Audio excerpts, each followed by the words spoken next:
Open the main interface. Open Palletizer settings.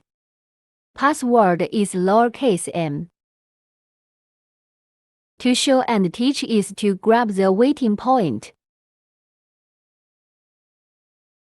By jogging the end of the mobile robot to the waiting point, enable the robot. Modify the pointing mode to base-cooled system jog. The robot can be accelerated appropriately.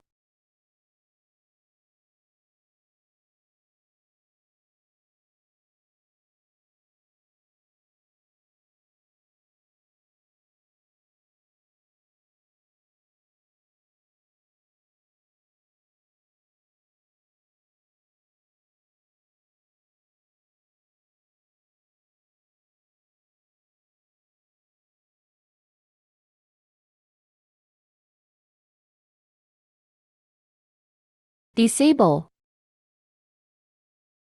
Open the waypoint teach.